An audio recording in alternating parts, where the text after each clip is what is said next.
Hi there, and welcome to the latest edition of the Gersnet Weekly Podcast, the independent Rangers podcast, which is brought to you by fans for fans, where the content is absolutely free. It is a bonus episode of the Gersnet Weekly Podcast. We've had a few technical issues tonight, even to the extent that I don't have a script, so I am literally making this up as I go along. I'm joined by Stewart Weir. As I said, we're live tonight. It's a Friday night. We're going to have a wee look at some of the stuff this week. Obviously, it was the memorial for Walter Smith today. We'll have a wee look at that. Big announcement this week with the appointment of Giovanni van Bronckhorst into the manager's job at Rangers. We'll have a wee look at that, and obviously we've got the game on Sunday. We'll have a wee sort of discussion about those things as well. I'll bring in my guest now, Stuart. So tell me, do you enjoy working with absolute rank amateurs when it comes to IT?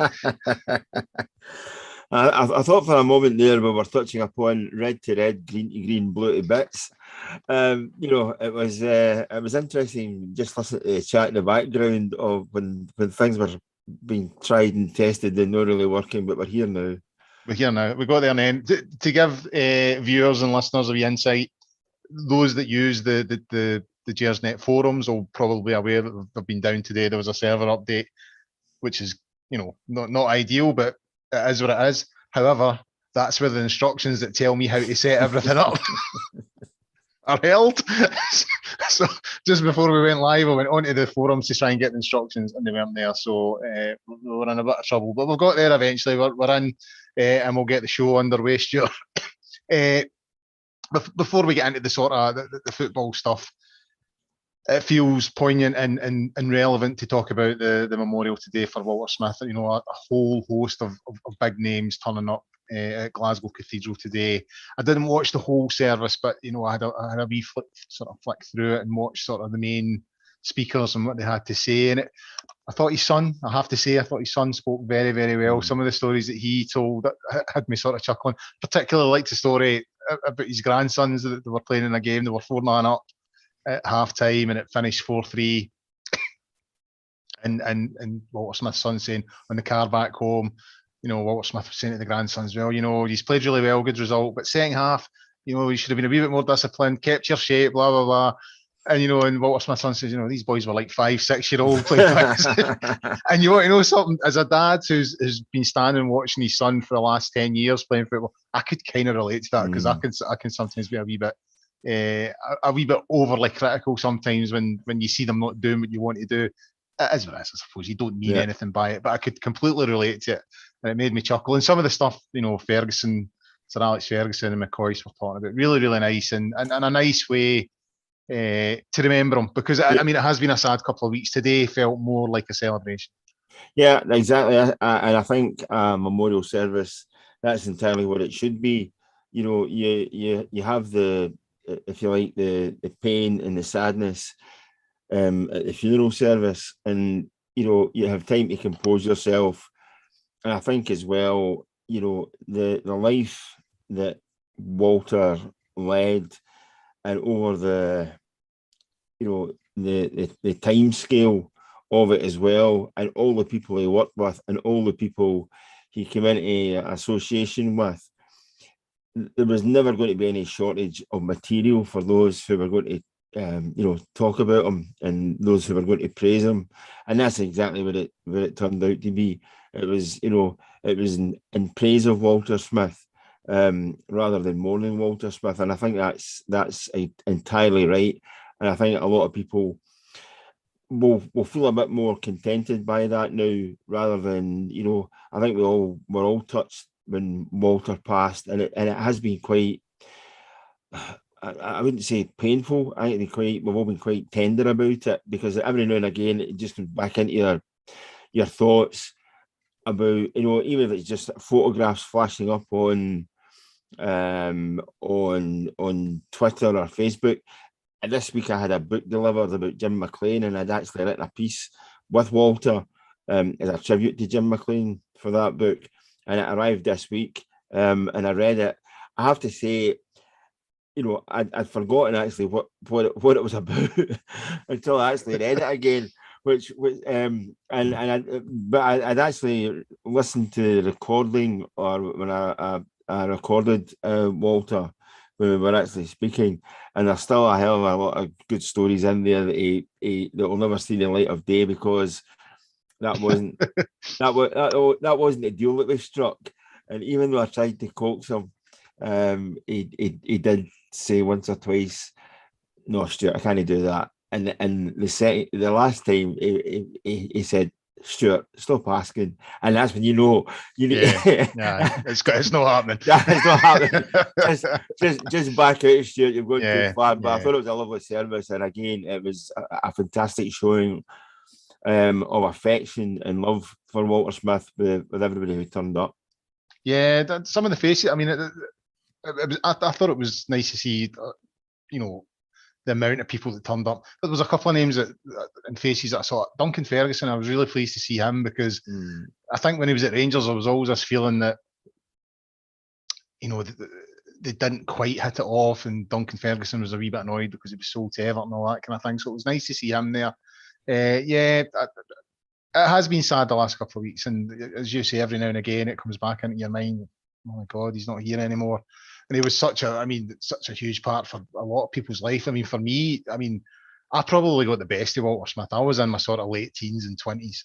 The perfect age to really appreciate what he'd done for the club. And he gave as I said in one of the previous shows, he gave my liver and kidneys an absolute hammering. You know what I mean? But I'll be forever thankful to him for that, because great memories. I did recover. You know what I mean? But it great times, especially when you're that age, that certain age, and I was that age in the 90s. Sort of, as I said, late teens, early 20s. Really, the perfect time to enjoy that. And it was nice today. I must admit, I chuckled a few times at some of the stories, talk stuff. Before we move on,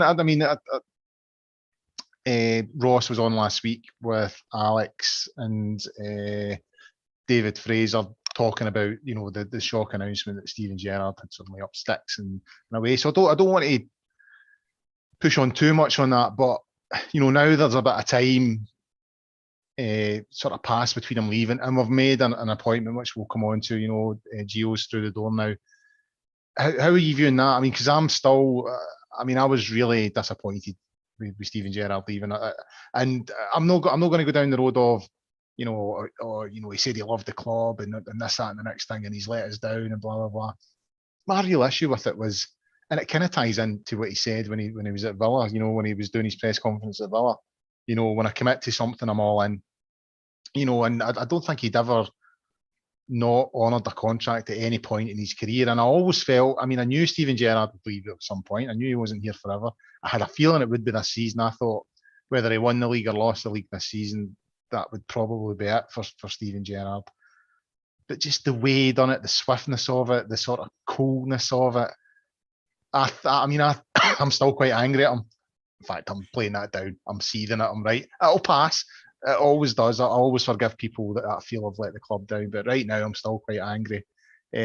So how are you viewing it? Because I kind of see it as, I always thought Steven Gerrard was a man of his word. Had a lot of integrity about him. And it's on that front that I kind of feel let down. I feel like he's done a Brendan Rodgers on us.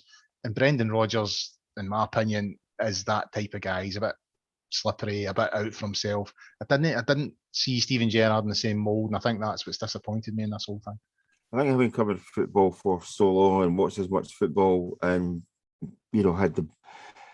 have seen football and how it operates close up, and know the backstory to a lot of things, the one thing that you do understand quite quickly is a bit of a disappointment to you, because you think, you look at football sometimes through rose-coloured spectacles, but people in football are just mercenary. Yeah. So I never saw Steven Gerrard hanging around, Glasgow until he got his gold watch after 25 years service. I didn't think that would ever be the case. The other thing is, he had a bit of weighing up to do here. He could have stayed at Rangers and continued the success. How do you then measure that success? Well, you win titles in Scotland, great, but I think ultimately you'd have to do something in European football to be recognised.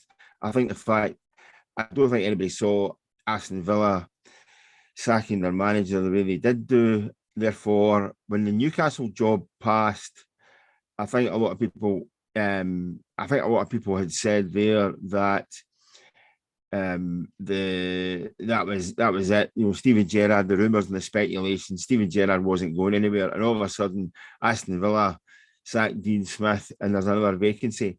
You know, the whole debate about the size of Villa. Villa are they're an absolute huge club.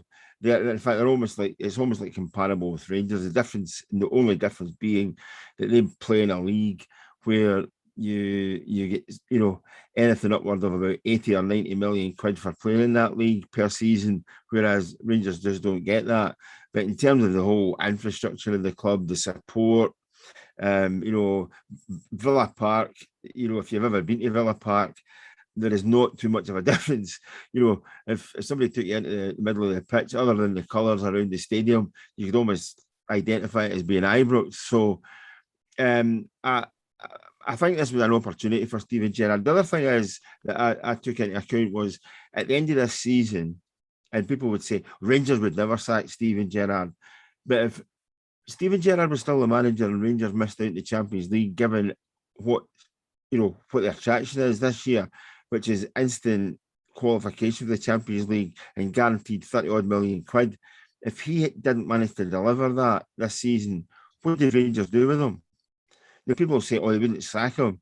Steven Gerrard, to be absolutely blunt, wasn't hanging around to find out what that decision might be. He had an opportunity to go elsewhere and he took it. And as I say, disappointed. Yeah, I think the how it all came about, the fact he took his entire backroom team, well, I think that's the way things work in football these days. The one thing I will say, and you know, people could argue against it and say no, that's not the case. I fail to see how Aston Villa sack a manager on a Sunday afternoon and have Steven Gerrard in place by a Thursday morning. That, you know, that just doesn't happen. It doesn't happen in football, you know, and I've been in contact with football long enough to know that unless there is something in place, and I do wonder if it was Steven Gerrard was in place before Aston Villa get rid of Dean Smith.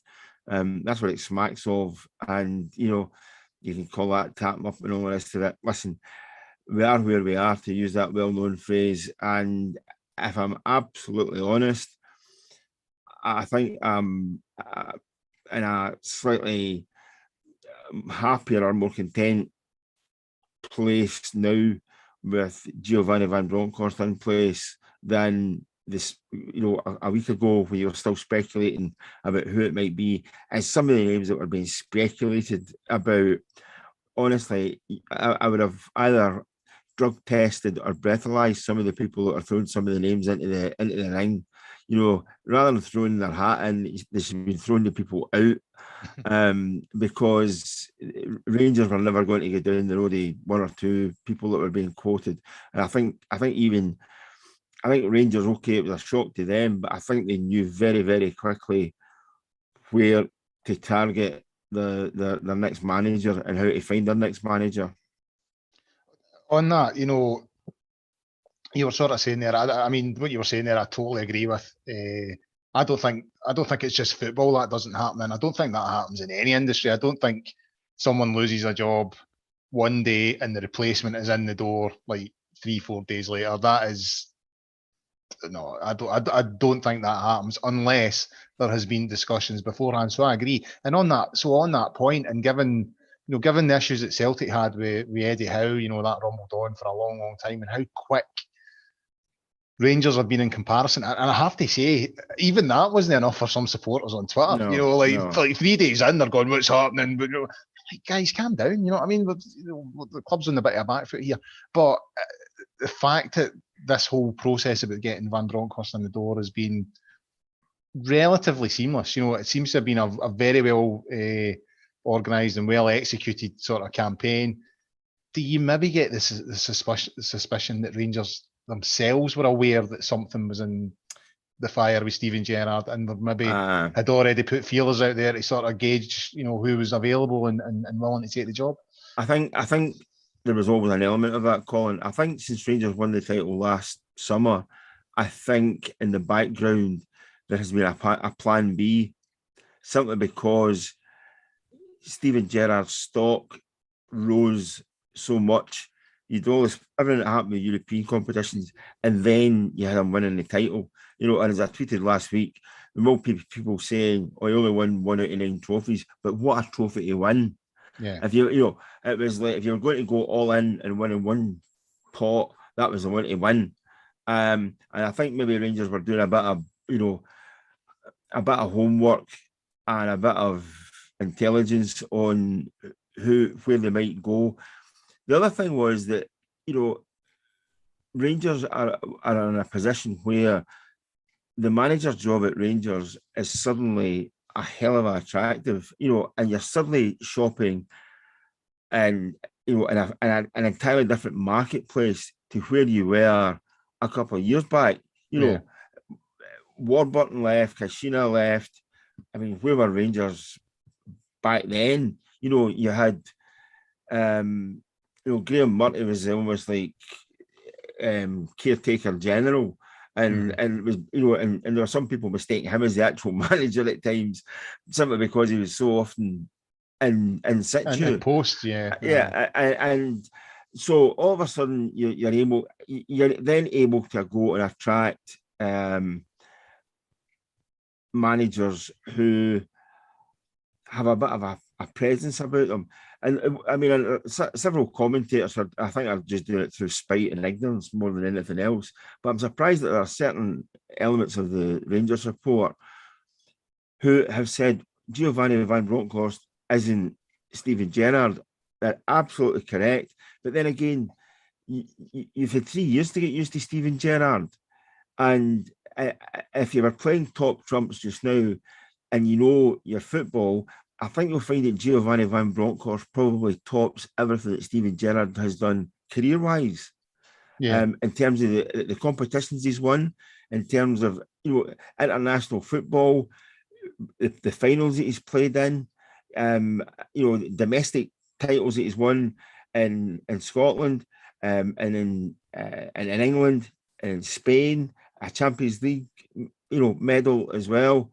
I think people have looked at it and that Steven Gerrard is some godlike figure, and indeed it's difficult to argue against that. No, you can't. But that is completely dismissing everything that Giovanni van Bronckhorst has done during his career as well, and he's not as demonstrative as other people who are taking the role.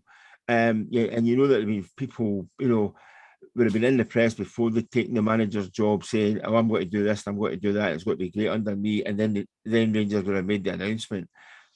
Giovanni van Bronckhorst isn't that kind of guy. He's actually quite quiet, considered, unassuming, but he's the kind of guy who also knows what he's capable of. When he first signed for Rangers back in 1998, maybe I've told the story before, I didn't actually realise how good a player or how big a player he was until I went pre-season training to Holland with Celtic, and all the sports shops had Nike were the sponsors of the Dutch national team, but you had all the guys that wore Nike boots, and Van Bronckhorst wore Adidas boots, and they had 5 players, Dutch players, were their kind of advertising campaign for that, and he was one of the 5. And you suddenly realise that in that Dutch squad, out of all of that Dutch squad, Van Bronckhorst wasn't considered one of the first team players, but he was considered big enough and talented enough and maybe young enough to be one of the faces of Adidas. And when he came to Rangers, he did age-old phrase. He did all of his talking on the park. When you spoke to him, you were never going to get a sensational headline out of him, not in a month of Sundays, but he would educate you and give you a really good take on how he saw football, how he saw Rangers playing, how he saw the bigger picture. I wouldn't have said, "Oh, he's instantaneously going to turn into a fantastic coach or a fantastic manager," but he did a lot of thinking about football, and ultimately did all of his talking when the ball was at his feet. And you only need to go back, and if you went into YouTube to see, what he was about. I can remember what it was about. I was there at the time. Sure. I know. I mean, brilliant player, a fantastic player. And you go and you look at the kind of relationship he had in that team with a young and upcoming Barry Ferguson as well. Barry Ferguson, I don't think his career went into a stall because he was playing next to Giovanni van Bronckhorst. So again, he's part of the Rangers furniture, so to speak, and at a time when Rangers were a damn good team. I mean, in terms of when Van Bronckhorst was there, I would still argue that midfield at the time, you had Ferguson, Van Bronckhorst, Alberts, and Rayner, and you also had two guys coming in and out every now and again. I struggle to think I've seen a better midfield than that. I mean, it was a proper midfield.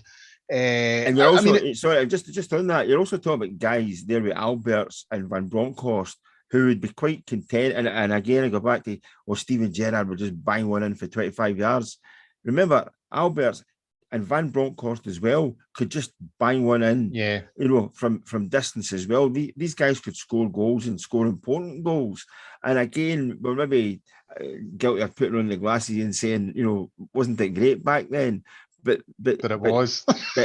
but it was, and he was a player who was well respected in Europe as well. Yeah, I mean, and that's shown with the career he went on to have. He moved to Arsenal and then Barcelona.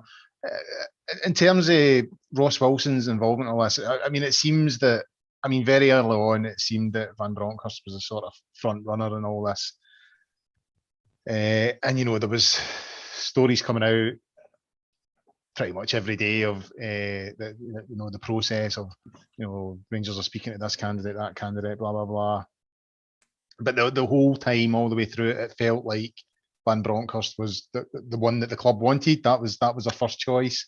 Yeah. And so to get that over the line and to get it over the line so quickly, and having a look at some of the backroom staff that are coming in, Roy Mackay immediately stands out.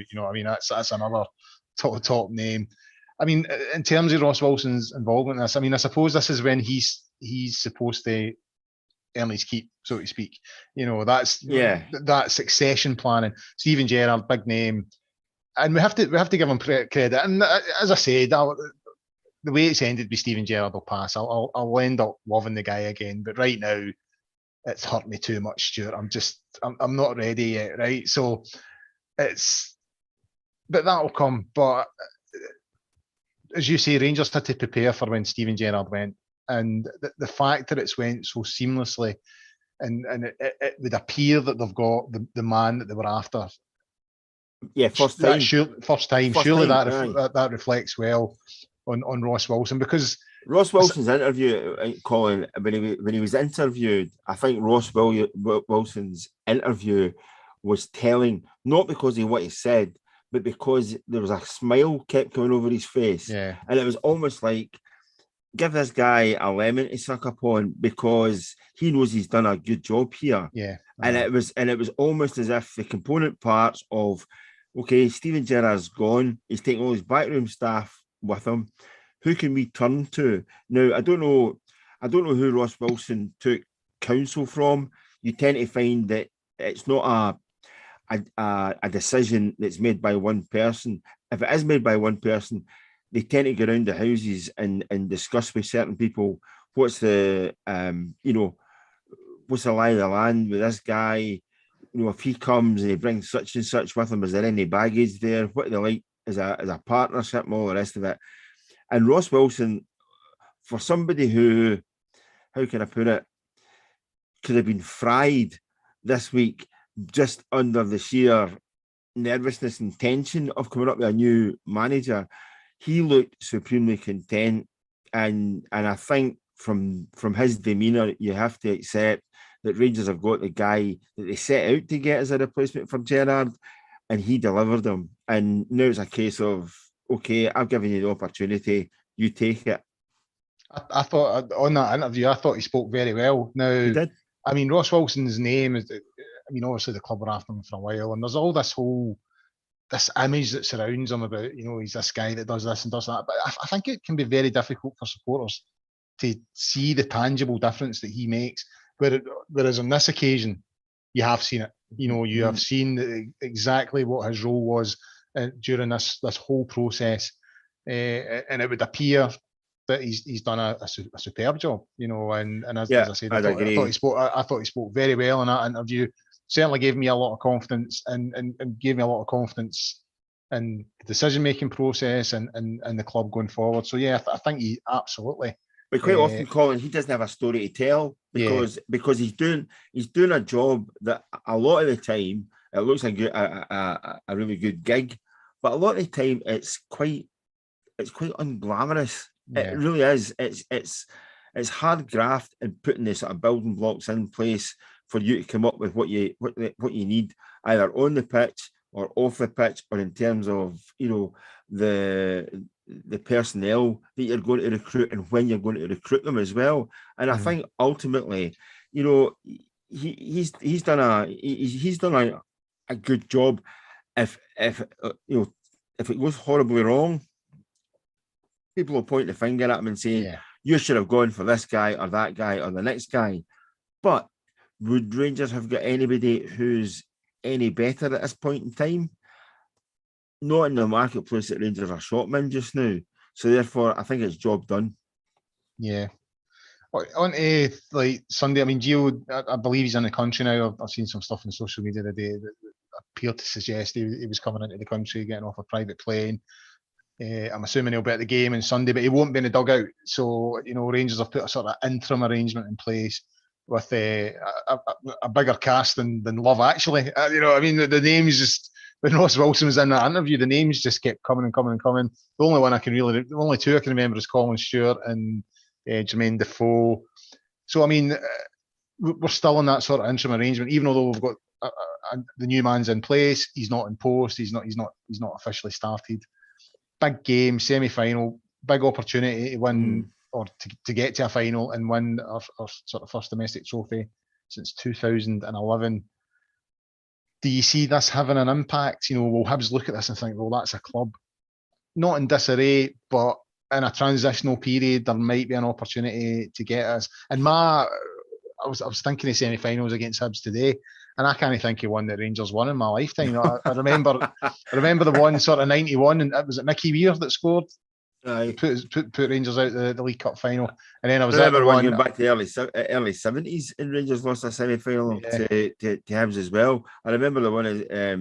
I remember what it be 85, 2-0 down after the first leg. Davy Cooper smashed a free kick, and Rangers still missed out in that one. So no, you're absolutely bang on there, Colin. And there's a bit of me.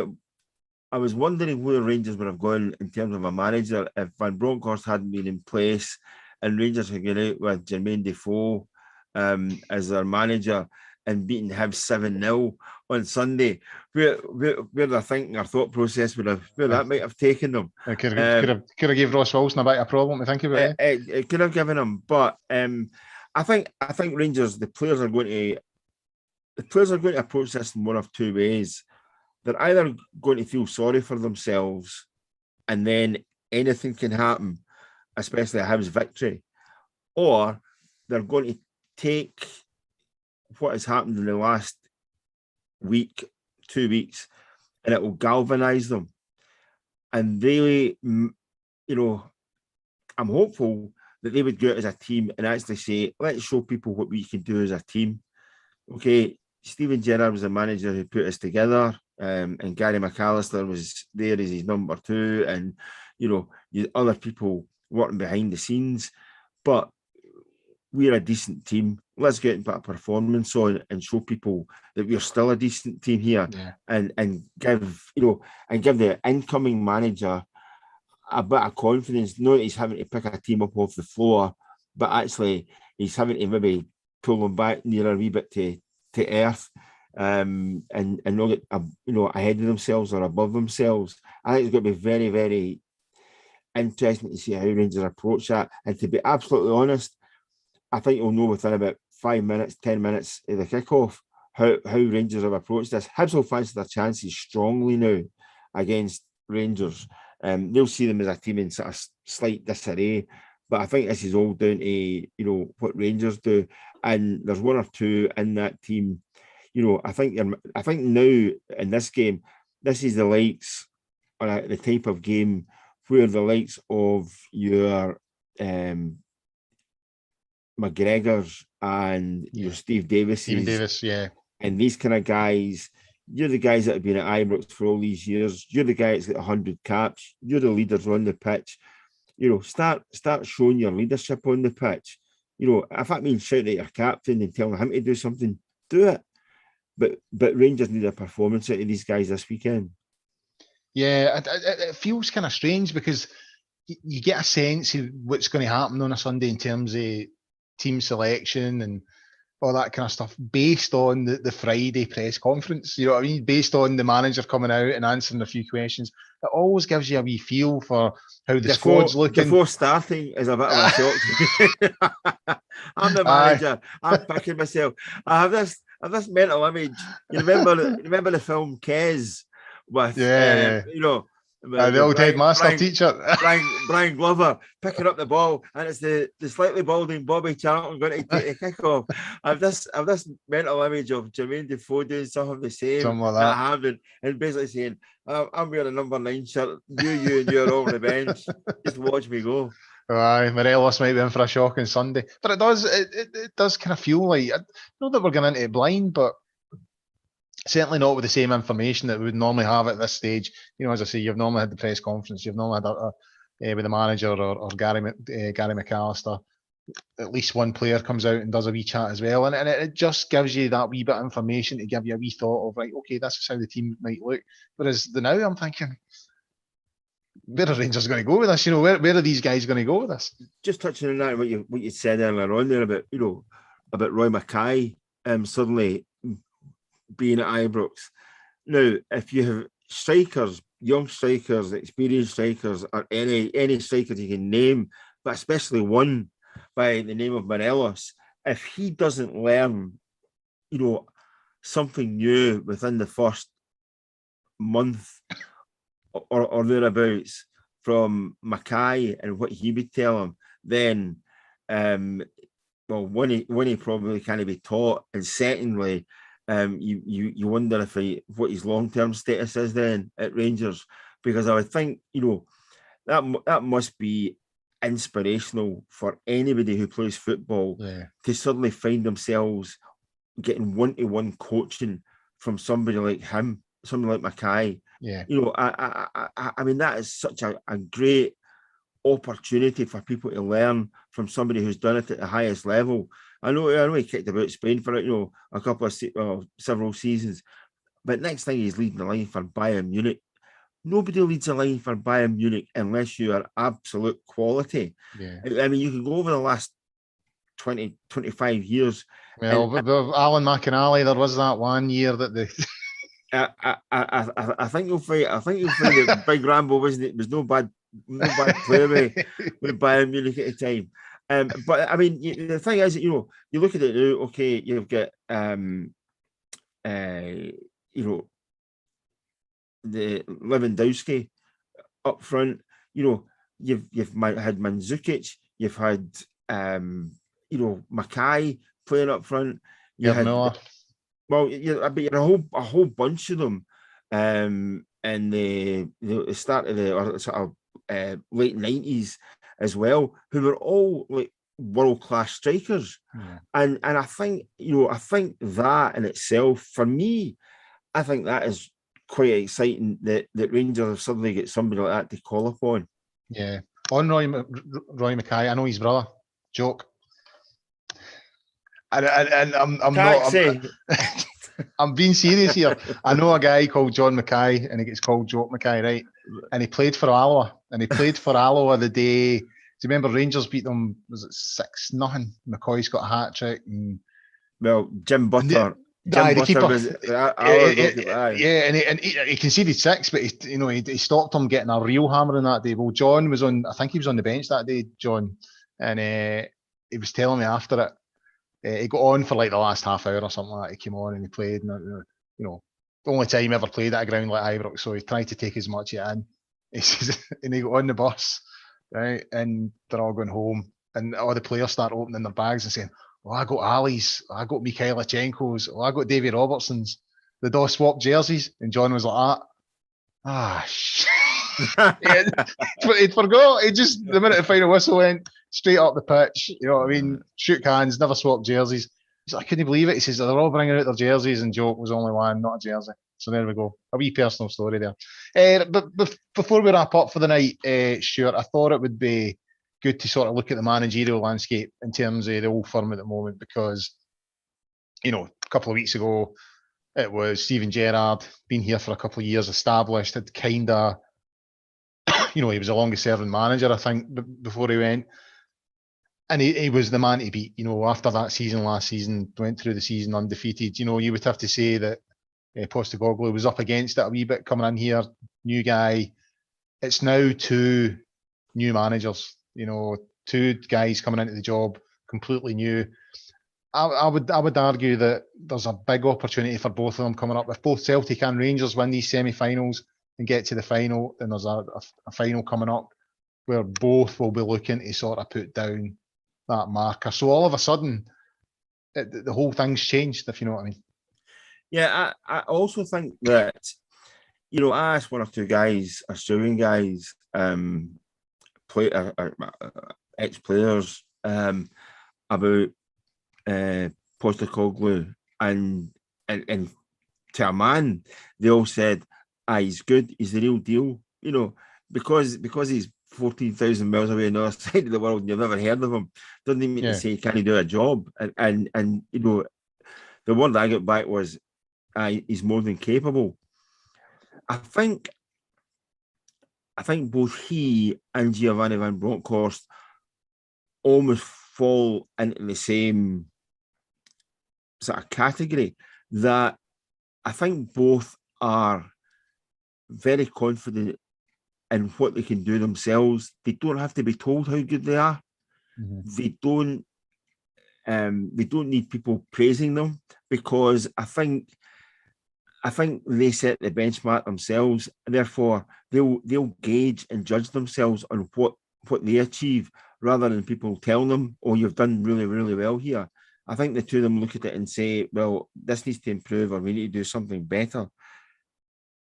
I think it's the first time that I can think of where you've also got two managers that you just know that they're almost like going to concentrate on the football rather than turning an Old Firm game into some kind of holy war. You know, it's almost as if football will actually take the kind of focus and take priority. Stage. It is almost, well, to my mind, it is. I might be wholly wrong here, but it's almost like these guys will concentrate on doing what they think they should be doing as managers, and not be dictated to or influenced from outside forces. And that in itself, there's a lot at stake in these two semi-finals. There'll be a lot at stake in the first Old Firm game, whatever that might be, or whenever that might be. But I think you're going to see maybe a different style of management. As I said earlier on, when you interviewed, or get a chance to interview Giovanni van Bronckhorst, it was always about how he saw the game and the kind of bigger picture of how matches might unfold and what targets were and all the rest of it. There wasn't anything about, "Oh, they did this to us the last time, therefore we're looking for revenge," or we need to, or bigging up anybody, or bigging up anybody, or whatever it was. It was always quite I wouldn't say cold, but it was pretty tepid. And as much as you weren't going to get anything exciting out of him. I mean, he could have a laugh and a joke with you, and he was perfectly reasonable, perfectly nice. It'll be interesting to see how he conducts himself now that he's actually a manager, you know, 25 years after he was a player. But I think it could be interesting the next, just to watch these two managers now going toe-to-toe or going head-to-head, because ultimately they are and they will be, but they've got a completely different attitude, I think, to what has gone before. Yeah, that is. I mean, it's a new era, and not just for us. It's slightly unusual that it's not very often that you get the two clubs making managerial changes so close. You know, there's normally a bit of gap in between them. So yeah, it does. It feels like both clubs are at the start of something. And I'm still quite confident. I think Rangers have got the better squad. I think if Van Bronckhorst can get the best out of them, then I think he's in a good position. But yeah, it There's does feel also like just on that again, not to cut across you, but on that, I think as I touched upon Mackay and what he might do behind the scenes. I think it's going to be interesting just to find or to look at how Van Bronckhorst might use his connections on the continent, but especially in Holland, in terms of the players and in terms of scouting players there. Yeah, recruitment. The recruitment side. I mean, you know, everybody went, "Oh, Dick Advocaat's a Dutch manager, therefore he'll sign Dutch players." But the quality of the Dutch players that he did sign were on the whole pretty damn good. And Yeah. if Van Bronckhorst has got the same eye for talent, or you know, the Dutch league is you would have to say is better than the SPFL, but it's not awash with money, and you know, and players are there to be bought and sold just like they are anywhere else. Problem is that it's a bit like you know, the biggest store in town. Everybody shops in the Dutch league for talent. You only look at the Dutch players that are playing, you know, in Germany, the ones that are playing in, you know, Spain and Italy and England and the likes, to know that there's a lot of people who are paying attention. But you're just hoping that Van Bronckhorst might be able to unearth some talent. And the other thing is, there might be a lot of coaches, or there might be some coaches there who are either sympathetic to him or know that if they've got a good young player, then it's not a risk to let him go with Giovanni van Bronckhorst to Rangers. And on that, Stuart, I think we'll wrap things up there. Big thanks to Stuart for his contribution and for putting up with the rank amateurish start to proceedings. We'll now go and deliver our milk tray. Yeah, it's always a reminder of just how amateur things can be in this show at times, to be honest with you. But we got there, Stuart. We got there. We did totally professional to the end. We'll have a show on Sunday night. We'll also try and get some sort of immediate post-match stuff out on Sunday. We tried it a couple of weeks ago there, and it seemed to go down quite well. So we'll try and get that out on Sunday after the game, and we'll also have the show on Sunday night at 9:30. I'm hosting, and in true amateur style, I can't remember who is on with me.